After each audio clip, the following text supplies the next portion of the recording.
ओम श्री गुरवे नमः।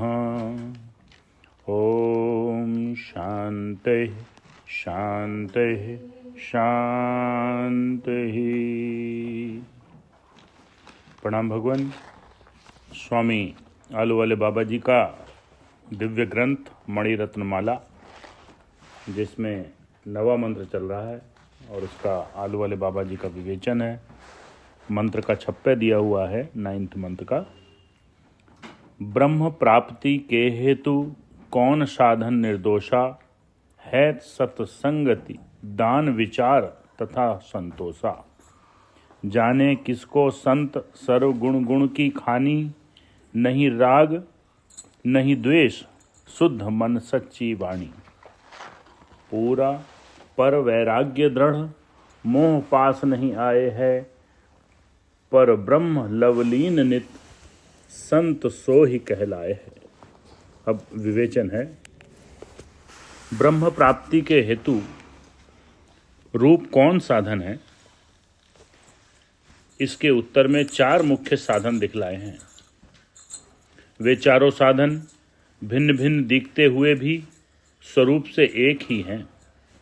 उपासकों के निमित्त जिस प्रकार ब्रह्म अर्थात ओंकार का 4 पाद वाला दिखलाया गया है, इसी प्रकार उन 4 साधनों से युक्त होने से ब्रह्म की प्राप्ति होती है।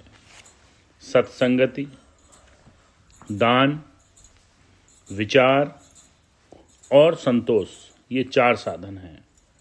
सत्संगति बिना कुछ समझ में नहीं आता और निर्मलता भी प्राप्त नहीं होती।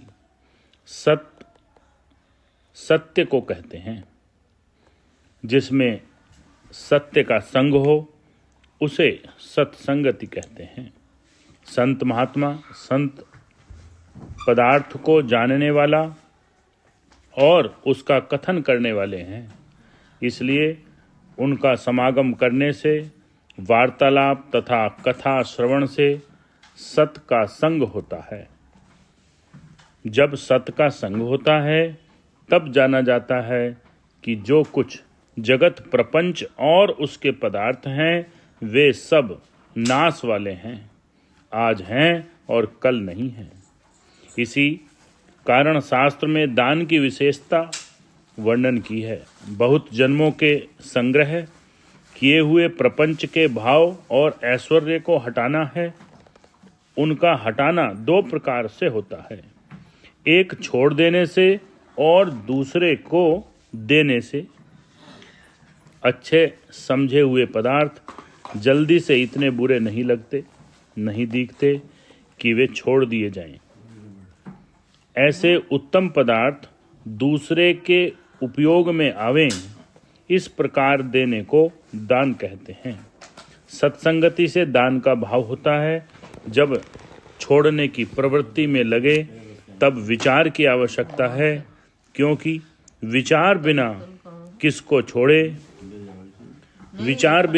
छोड़े, किसको न छोड़े, यह नहीं बनता। विचार से दान त्याग की सिद्धि होती है और वस्तु तस्तु का बोध भी विचार करते करते पूर्ण विवेक होने से होता है। बोध के बाद पूर्ण संतोष की प्राप्ति होती है। बोध होते हुए भी यदि बोध में असंतुष्टि होगी तो बोध का फल नहीं होगा। बोध के पश्चात का पूर्ण संतोष ही परमानंद सुख स्वरूप है। इस प्रकार इन चारों का क्रम है।